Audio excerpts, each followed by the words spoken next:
Je suis ravi de vous retrouver ici sur le Salon de l'Agriculture pour Aquitanima et parole de champion autour de moi des champions en basadé. C'était le concours des sections ce matin, c'est bien ça Paul?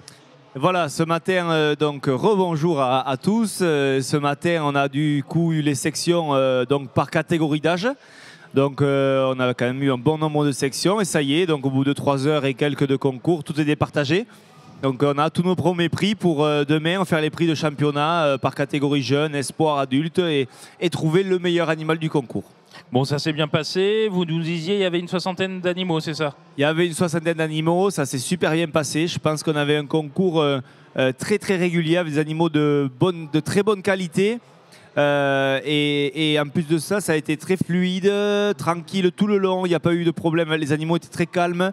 Et je pense qu'au niveau du jugement, il n'y a rien à dire. Tout s'est bien passé. Enfin, franchement, pour moi, c'était top. C'était top. Et on avait des jeunes juges qu'on a présentés ce matin. Oui, ça s'est bien passé Ils pour eux aussi. Ils sont super bien sortis. Bon, ils ont bien sûr de quoi encore apprendre. Mais dans le jugement, dans la classification des animaux, c'était top. Donc autour de la table, on a des éleveurs qui ont été récompensés, jeunes et jeunes aussi finalement. Donc vous êtes sur l'île de Léron. Racontez-nous un peu votre quel résultat vous avez fait.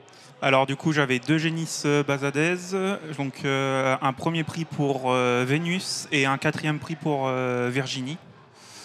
C'est bien, présentez-nous un peu votre élevage, donc vous êtes situé où? Alors du coup on est situé sur l'île d'Oléron à Saint-Pierre-d'Oléron. Donc c'est au centre de l'île. Oui, au centre. On appelle ça la capitale. C'est la capitale de l'île d'Oléron, super. Il n'y aura pas de débat. Et expliquez-nous un peu, vous avez combien, présentez-nous votre ferme, combien de... Donc du coup, on est une exploitation en polyculture élevage, plus des vignes. On a 70 mères blondes d'Aquitaine, 60 mères blondes, 60 basadaises. Ouais. Donc vous faites le concours Basablon alors après, hein, en plus? Non. Non, même pas. Et pourtant, vous rentrez totalement dans les... Non, on ne fait pas de concours avec les blondes d'Aquitaine. Bon. Ouais. Après, du coup, on a 150 hectares de céréales et 3 hectares de vignes. Très bien. Ouais. Et donc, là, c'est la première fois que vous venez à Bordeaux? Non, ça fait 4 ans que je viens. Et les résultats sont bons alors? Ah oui, à chaque fois. Ouais. La race basadaise, elle s'adapte bien sur le climat de l'île de Léron, qui est un peu particulier? Ah, très très bien, franchement, il n'y a rien à dire. Ouais. Pourquoi vous avez choisi cette race alors? Alors, c'est mon père, quand il était petit, il partait au ski, il l'envoyait sur la route, il dit un jour j'en aurai, et puis il a acheté ses premières en 2011. D'accord. Et donc ça va bien, vous grandissez, vous êtes moitié-moitié à peu près avec les blondes, quoi. Ça, moitié-moitié. Ok. Face à vous, donc on a la famille Salomon. Bon, vous ne représentez pas le même élevage finalement, mais ça s'est bien passé aussi ce matin. Allez, on va commencer par toi, Paloma. Oui, ça s'est bien passé. Mon beau-père, il avait une génisse, Ushuaïa, qui a fait 2e de sa section, et un taureau Tacos qui a fait 1er. Chez mon beau-père, il a 140 têtes en tout. Il a 80 blondes et 65 basadaises. 85 hectares de prairies naturelles à Réjaumont dans le 65. Oui, vous êtes originaire des Pyrénées, des Hautes-Pyrénées, pardon. Oui. Donc, expliquez-moi, vous avez 15 ans, donc vous êtes au lycée, c'est ça? Oui, je suis en seconde. Ouais, et vous voulez faire agricultrice? Exactement, oui. Ah, c'est de la passion transmise Oui, c'est la passion transmise par ma mère, en fait. Et la basadaise, vous disiez, là encore, c'est un double élevage, le blond basadé. Oui. Vous préférez laquelle, vous? Les basadaises. Ah, ça s'est sorti du fond du cœur. Paul, j'ai une question, là, justement, en parlant. Il y a beaucoup d'élevages où, justement, on fait à la fois du blond, du basadé. C'est normal, j'allais dire. Du moins, il n'y a pas de normalité. Mais alors, il n'y a pas de normalité. C'est courant, j'allais dire. C'est voilà. peut-être une spécificité un peu aussi de notre race et notre région. On est une région où la blonde d'Aquitaine est très importante. Et en fait, c'est souvent des éleveurs qui étaient à la base blondes et qui se sont intéressés par la basadaise et qui petit à petit en ont rentré. Et ce qu'il y a de très intéressant pour nous, c'est que dans, 4 cas sur 5, au final, ça finit que le troupeau il se transforme à 100% en basadé. Alors, c'est pas Et partout. vous allez Mais non, mais après, ça représente. mettre une fin au blond de Non, non, non, d'Aquitaine. non, on en est très loin, très loin. C'est Non. pas du tout notre intérêt non plus, enfin, Non. notre volonté. Mais voilà, on le voit. Par exemple, chez les Guinots, au départ, il y avait 5 Bazadaises. Aujourd'hui, ils sont à moitié-moitié. Peut-être que demain, à mon avis, la tendance, elle est plus Elle va pour aller à s'inverser. 2 tiers, 1 tiers de Bazadaises ou garder moitié-moitié. Mais c'est pas de réduire les Bazadaises, c'est plutôt de réduire un peu les blonds. Oui, c'est ça, c'est Voilà. d'avoir plus de Bazadaises que de blondes. Voilà. Mais je me pourquoi trompe pas. elle est meilleure que la du moins, il n'y a pas de meilleure, mais vous appréciez plus travailler avec elle? Oui, on préfère la Ouais. Bazadaise que la blonde. Je pense aussi que c'est voilà, aujourd'hui une histoire de facile. La Bazadaise est plus rustique, plus facile à élever, elle s'alimente plus facilement, les conditions climatiques, elle s'en sort mieux. Et aujourd'hui, autant il y a quelques années, on allait beaucoup chercher la performance, mais on va dire sans trop regarder qu'est-ce que ça coûtait derrière, parce qu'il y avait de la possibilité. Aujourd'hui, où on va chercher à limiter les charges, la Bazadaise, eh bien, elle tire son épingle du jeu. Je pense que chez Hervé, le beau-père à Paloma, c'est un petit peu le même principe. Il n'avait pas du tout de Bazadaise, il a rentré les premières, puis petit à petit, il arrive à avoir 80-60 en tête. Et puis je pense qu'à force, ça va. C'est pareil, ça va peut-être passer dans l'autre Ça va sens. Ça, s'inverser. c'est super bien pour nous. C'est super Ah ben bien. c'est encourageant en tout cas pour la race. Bon, Enzo, on vous a pas passé la parole. Donc vous êtes le frère de Paloma et vous représentez en fait l'élevage de L'élevage de votre ma mère. Donc nous on est situé à Derviel-Pouchergue, dans les Hautes-Pyrénées.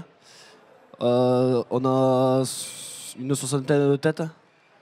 Il y a moitié-moitié entre blondes et Bazadaises aussi. Mais là on se concentre plus sur augmenter les Bazadaises que pas réduire, mais augmenter les Bazadaises surtout. Ouais. On fait aussi des brebis viandes. On a 50 têtes aussi. Et c'est un troupeau qui estive, les vaches et brebis. Et on estive sur la station de Val-Louron, la station de ski de Val-Louron. J'allais vous demander quel résultat vous avez fait. Vous ne nous l'avez pas dit sur ce Non. concours, sur ces sections. Et donc nous on avait 2 génisses, Vallée d'Or et Uniflore. Vallée d'Or elle a fait 2e de sa section et Uniflore elle a fait 1re de sa section. Bon, c'est encourageant. Et le fait d'être premier, deuxième des sections, ça permet de participer demain au Grand Prix, c'est ça? Alors là, pour le coup, demain, il n'y aura plus que les premiers. D'accord. Voilà, donc il n'y aura plus que les premiers. Donc chaque éleveur ici autour a eu des premiers prix et du coup participera demain pour voir si une de leurs bêtes va être première de la catégorie jeune, de la catégorie espoir ou adulte, selon où elle se classifie. Et après, si elles finissent première de ces catégories-là, pourront participer pour être le meilleur animal du concours. Voilà. Et donc en plus, c'est un petit peu des particularités de ces élevages-là, si je peux me permettre, parce que l'élevage de Nicolas sur l'île d'Oléron, c'était pas du tout un élevage qui faisait des concours. Par contre, c'est un super élevage, il faut dire ce qui est. C'est vraiment top chez eux. On les a un peu poussés. Ils ont emmené leur première génisse il y a 5 ans à Vieux-Boucau dans les Landes. Voilà. Et petit à petit, ils en ont emmené d'autres. Et la génisse qui finit première aujourd'hui, si je ne me trompe pas, c'est une fille de cette première génisse qui avait fait leur premier concours. C'est bien. D'accord. Ah oui, Et- donc l'histoire se... Voilà. Et du Se côté, confirme. voilà, et du côté des Salomon, c'est un peu pareil, puisqu'on a la lignée de l'or, qui est une vache un peu fétiche de l'élevage d'Isabelle, donc leur mère, qui aujourd'hui, c'est ces petits produits qui se retrouvent à être sur les podiums.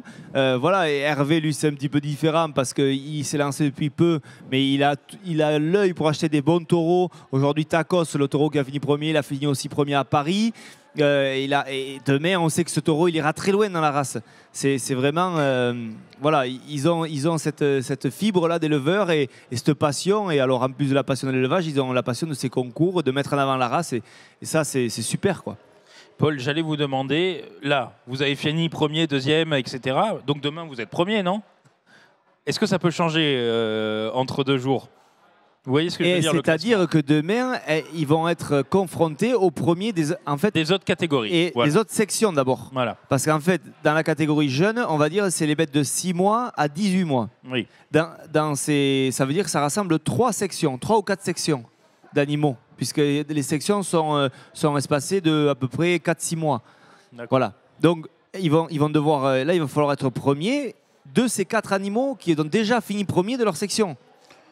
Donc, ça affine encore le tri, quoi. Voilà. Donc là demain, on va être dans le pur et dur, et à la fin, il y aura, du coup, dans tous ces premiers, mâles, femelles, le meilleur animal du concours. Et là, ce sera le titre suprême. Voilà. Donc, qu'est-ce qu'on peut vous souhaiter là? Vous allez continuer à peaufiner, à préparer les animaux pour demain, Enzo et Paloma? Et oui, le matin, on les lave pour qu'elles soient prêtes pour pouvoir défiler, qu'elles soient propres. Et après, on verra comment ça va se passer. Oui, vous confirmez, il y a tout un travail de préparation, Paloma. Oui, exactement. Et Nicolas, vous avez espoir pour demain aussi? On croise les doigts. Ouais, il faut. Après, j'avais de dire aujourd'hui, le plus dur est fait, parce que le plus dur, c'est quand même de les amener, de les préparer, quoi, de les préparer pour le jour J. Après, c'est le juge qui fait tout. Enfin, on n'a plus qu'à les faire défiler et voilà. Alors, on sait que l'une a plus de chance que l'autre. Par contre, demain, elles vont être confrontées aux sections différentes et tout ça. Là, ça va être vraiment au juge, par son coup d'œil, son coup de cœur, qui va choisir à chaque fois le champion. Et donc là, c'est peut-être même un peu plus aléatoire pour le coup. Et donc là, après, quand on est voilà, mis en avant, qu'on gagne un prix de championnat ou le meilleur animal du concours, c'est que du bonus. Et bon, là, c'est là où on a les plus belles émotions et que c'est le plus beau moment. Mais il y en a très peu qui le font. Donc voilà. Oui, mais on sent que c'est un bon rendez-vous et que vous avez pris plaisir à défiler ce matin. Et moi, je vous souhaite bonne chance pour demain. Et nous, on se retrouve très rapidement pour une nouvelle émission sur agriweb.tv.